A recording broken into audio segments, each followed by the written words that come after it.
उपमुख्यमंत्री एकनाथ शिंदेंनी पुण्यामध्ये जय गुजरातची घोषणा दिलेली आहे। पुण्यात एका सार्वजनिक कार्यक्रमामध्ये शिंदेंनी जय हिंद, जय महाराष्ट्र, जय गुजरात अशी घोषणा दिल्याचं पाहायला मिळालंय। तर यावेळेला व्यासपीठावरती केंद्रीय गृहमंत्री अमित शाह सुद्धा उपस्थित होते। शिंदेंच्या वक्तव्याचा विरोधकांनी चांगला समाचार घेतलेला आहे। शिवसेना ठाकरे गटाचे खासदार संजय राऊतांनी एकनाथ शिंदेंवरती जोरदार प्रहार केलाय। तर अमित शाह यांच्या डुप्लिकेट शिवसेनेचं खरं रूप आज बाहेर आल्याचं राऊत म्हणाले। हा माणूस महाराष्ट्राच्या मंत्रिमंडळात कसा राहू शकतो असा सवाल करत राऊतांनी शिंदेंवरती टीका केली आहे।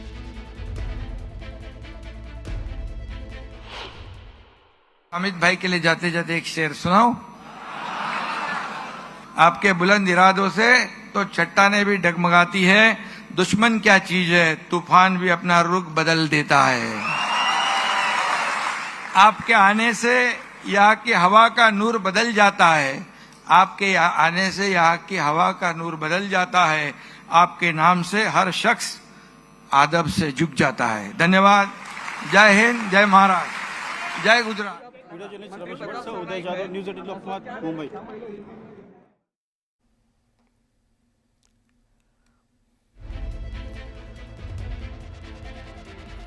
स्वतःला ते शिवसेनेचे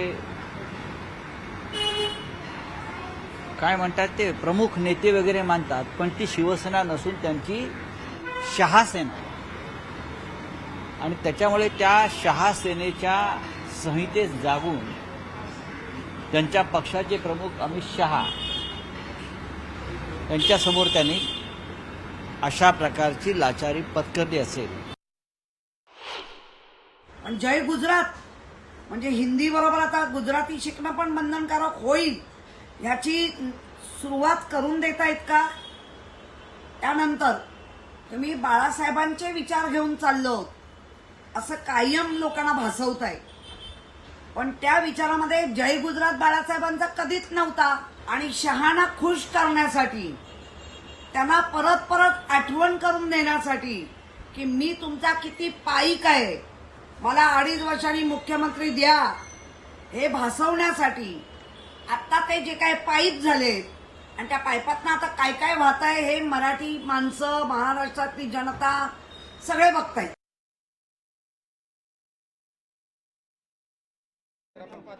शिवसेनेचे नेते आणि मंत्री प्रताप सरनाईकजी आता आपल्यासोबत आहेत। प्रतापजी, उपमुख्यमंत्री एकनाथ शिंदे यांच्या वक्तव्यामुळे वाद निर्माण झाले आहेत। त्यांनी पुण्यामध्ये जय गुजरात म्हटलेले, आपली काय प्रतिक्रिया त्यावर?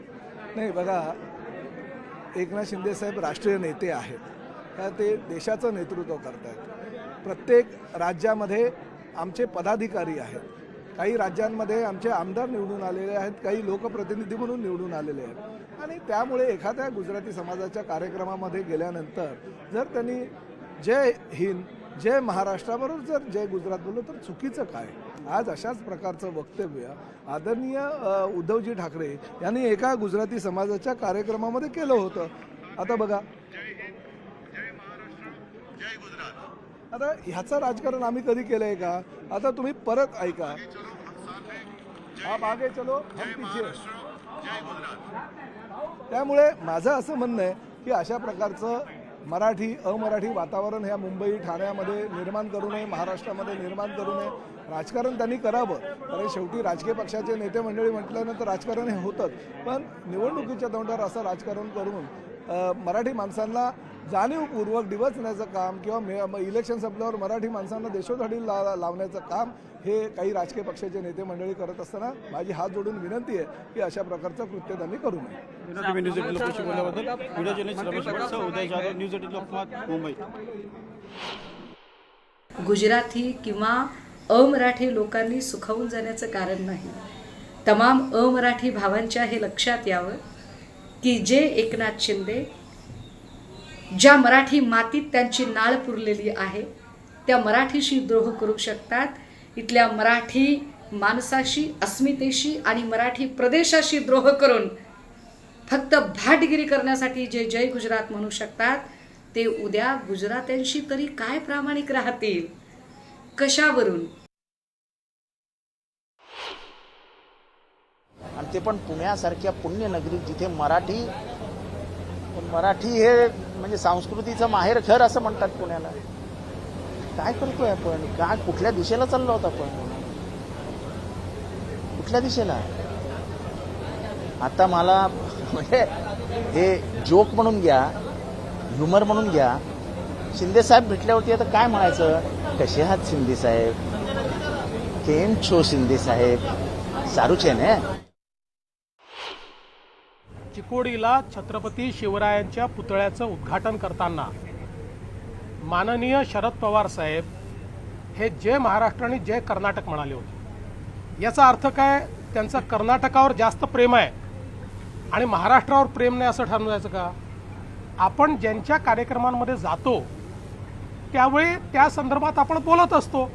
आता गुजराती समाजाच्या कार्यक्रमात गेल्यानंतर जय गुजरात म्हटलं म्हणजे आता एकनाथ शिंदेचं गुजरातवर प्रेम ठरलं आणि मराठीचं प्रेम कमी झालं आणि महाराष्ट्रावरचं प्रेम कमी झालं. इतका संकुचित विचार मराठी माणसाला शोभत नाही. ते गुजराती समाजाचा जो एक कार्यक्रम होते त्याला अमित शहा साहेब जे उपस्थित होते त्याच्यामध्ये त्यांनी म्हटलंय, असं मी ऐकिवात आहे, मी पूर्ण अजून ऐकलेलं नाही. खरं तर ते ऐकून बोलणं योग्य ठरेल, परंतु अशा पद्धतीचा गैरसमज शिंदे साहेबांबद्दल करून काही फरक पडत नाही. एकनाथ शिंदे साहेबांचं नेतृत्व हे महाराष्ट्रानं मान्य केलेलं आहे. महाराष्ट्रानं एकनाथ शिंदे साहेबांशी कशा पद्धतीनं एकनाथ शिंदे साहेब काम करतात हे बघितलेलं आहे. महाराष्ट्राचा विकास एकनाथ शिंदे साहेब कसं करू शकतात हे देखील बघितलेलं आहे. त्याच्यामुळे शिंदे साहेबांबद्दल असा फेक नरेटिव्ह करून काय महानगरपालिकेला फायदा होईल असं कोणी समजू नये. पुढच्या बातमीकडे वळूया. मुंबईत राहायचं असल्यास मराठी आलं पाहिजे अशी मनसेची भूमिका आहे. मात्र उद्योजक आणि गुंतवणूकदार सुशील केडिया यांनी ट्विट करत थेट राज ठाकरेंनाच डिवसलेलं आहे. राज ठाकरे, लक्षात ठेवा, मी गेल्या 30 वर्षांपासून मुंबईत राहत असून मला मराठी नीट येत नाही. आता तुमच्या वाईट वागणुकीमुळे मी असा निश्चय केलाय की मी जोपर्यंत तुमच्यासारख्या लोकांना मराठी माणसांची काळजी घेण्याचं नाटक करण्याची परवानगी मिळते तोपर्यंत मी मराठी शिकणार नाही. मी अशी प्रतिज्ञा करतो. क्या करना है बोल, असा थेट सवाल सुशील केडिया यांनी थेट राज ठाकरेंना केलाय.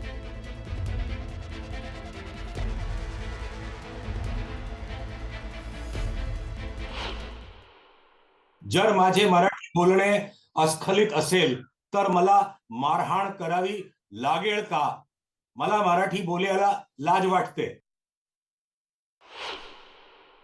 मैं अगर महाराष्ट्र में हूं तो कल कोई बोलेगा कि तुमको झुणका भाकरी खाना पड़ेगा, तुमको मराठी खाना ही खाना पड़ेगा, तुमको मराठी कपड़े ही पहनना पड़ेगा. इसका कहीं अंत है क्या? राक्षसी प्रवृत्ति है अहंकार को जन्म देना. मेरे जैसे ही बनो, ऐसा एक धर्म है संसार में कि सिर्फ हमारा ही धर्म है, बाकी कोई धर्म नहीं है. और वो धर्म है टेररिस्ट लोगों का. और सेम मानसिकता यहां पर है कि अगर आपको हमारी भाषा नहीं आती है तो स्टेट छोड़ के चले जाओ. ताकत है तो पहले महाराष्ट्र को भारत से अलग.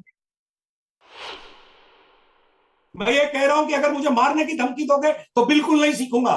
ये लोगों को डरा धमका करके क्या साबित कर रहे हो? जान से मार दोगे? बोलो कहानी क्या मारो. कितने लोगों को मारोगे?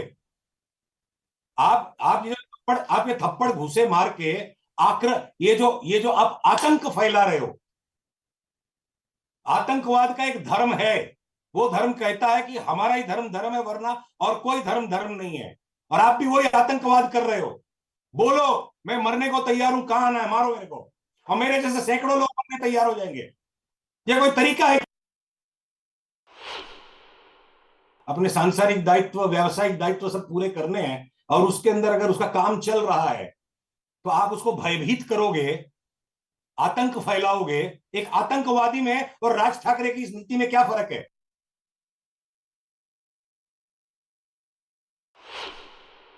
असे फालतू केडिया फेडिया टेडिया येतील, ते बोलून इथलं वातावरण खराब करण्याचा प्रयत्न करतील.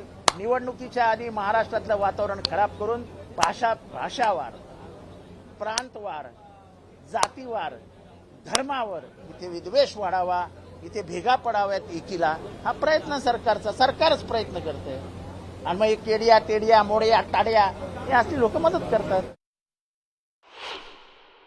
आपण महाराष्ट्रात राहिल्यानंतर मराठी शिकावी असा आग्रह करू शकतो, पण दुराग्रह करू शकत नाही. मी उद्या तमिळनाडूमध्ये गेल्यानंतर कोणीही मला हा दुराग्रह करू शकत नाही की मी तमिळ शिकली पाहिजे. मला आवडते तमिळ भाषा, चांगली भाषा आहे, पण मला दुराग्रह नाही करू शकत कोणी. मला जर मराठीत बोलायचं तर मी मराठीत बोलीन, पण मला जर तिथे कोणी दुराग्रह करेल तर ते योग्य असेल का? आपण एका देशात राहतो, भारतात राहतो आपण. हे काही आपले बाजूचे भाषा आणि बाजूचे देश पाकिस्तान नाही आहे, बाजूचे राज्य हे पाकिस्तान नाही आहेत. एवढी संकोचित मनोवृत्ती मराठी माणूस ठेवू शकत नाही.